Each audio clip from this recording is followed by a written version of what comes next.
So I'm just going to continue desensitizing her on her hindquarters here.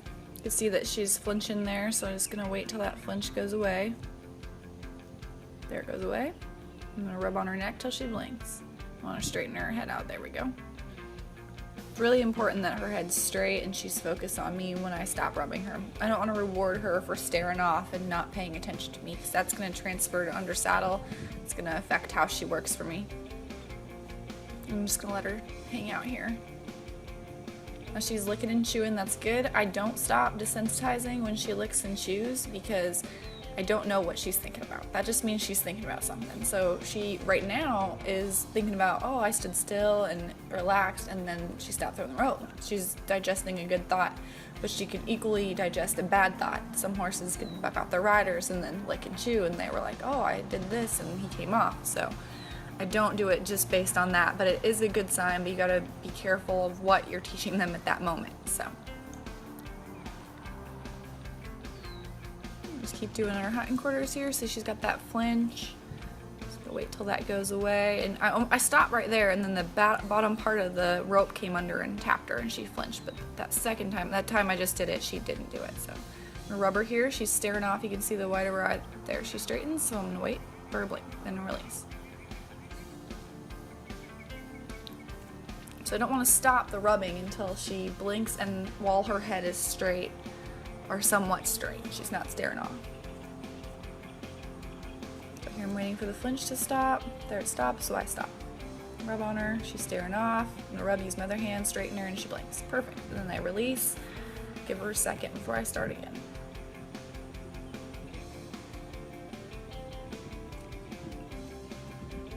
She's especially touchy on her hindquarters here. I'm assuming that's just because she's been chased around, made to go faster by using the hindquarters, and that's fine. It doesn't really matter what happened previously to her. I could kind of tell from the things that the previous owner told me, and then connecting to how she behaves. So you can kind of see how she does things, but the previous history isn't a huge deal most of the time. Still got that flinch, so I'm just going to stay with it. Now she decides to move away, so I'm just going to keep going. And it's really important that I stay in this position. I'm just going to try and pivot here. She's going to do most of the work. Stay with her. So from this position, I'm not going to get kicked, I'm not going to get stepped on, I'm not going to get run over. I can easily block her face, and I can easily still reach her hind end. So it's really the perfect place for me to be. And she got a little scared right there because she wasn't paying attention. She was looking off at those other horses, and then, oh, I started desensitizing even though I'd been doing it. She got afraid and she did it again right there. That's why it's so important to keep their attention. Really, I want to train her just to keep her attention on me and my cues. Like, this isn't the cue to go, and she's kind of anticipating that it is. So if I can train her to keep her attention on me, she's going to be really good. Being a riding horse or just working around her, she's going to be good. So I got scared her a little bit after the first time, so she's having trouble staying still here. There we go. So I stop, give her a second to chill out. I'll rub her till she blinks here. Just wait for her. And I help her out there. I kind of bumped her lead rope toward me to get her fixed on whatever she was staring at. She stopped flinching, so I give her a minute. And she's thinking about it. Maybe I shouldn't have run around quite so much. It wasn't worth it. But you have to get through all that nasty stuff where they're running around, they're afraid. You have to get through that for them to learn something, so it's not bad. Still flinchy here. Just try and be as rhythmical as possible. And I really don't want to swing the rope so that it smacks her hard. I just want to gently toss it over on her. She stops, so I stop. And I'll rub her till she blinks. Bend her head a little, help her out here because she's not paying attention. So it's important that I do both there. I want to bump her and rub her because I don't want to reward her yet for not paying attention. So she's got to blink while her head's somewhat straight and not so focused on other things. She has a tendency to do that.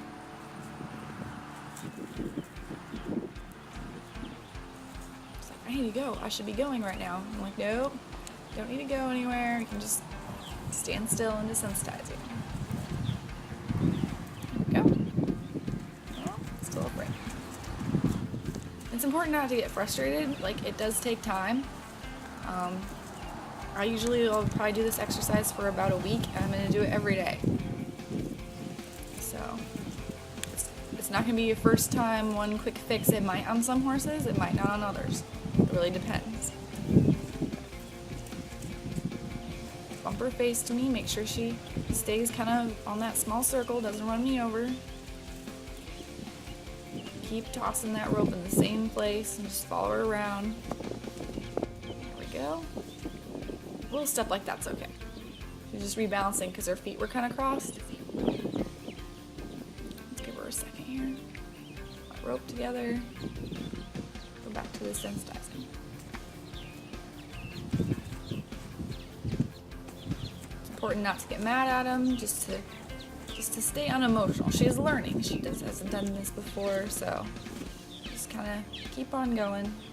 I want to tell her when she's been good, but I want to just kind of keep working at it when she's figuring things out. So she'll get it. Go.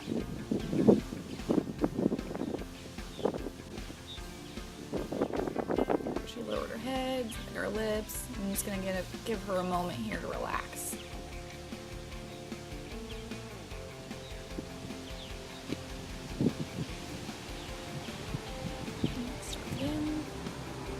See, she went through all that jumpy, scared stuff, and now, like, she's got a flinch, but she's standing still a lot better, so that's progress.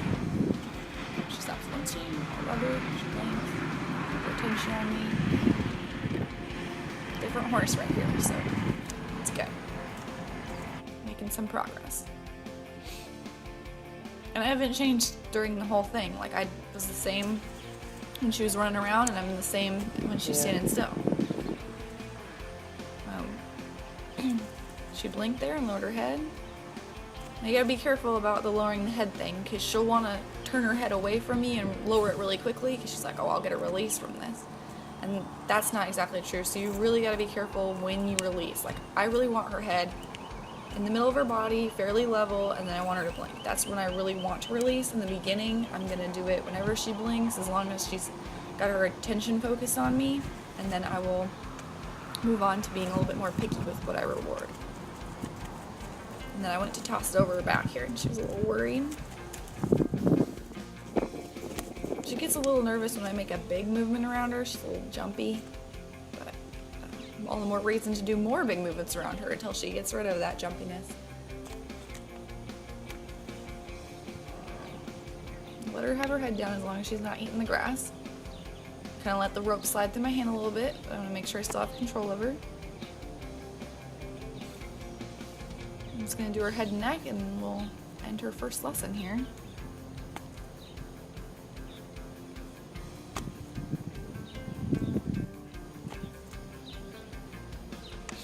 She did really good for her first time, and then I'm just going to practice this probably every day for the next 5 to 7 days until she gets really good at it, and then just periodically as I go.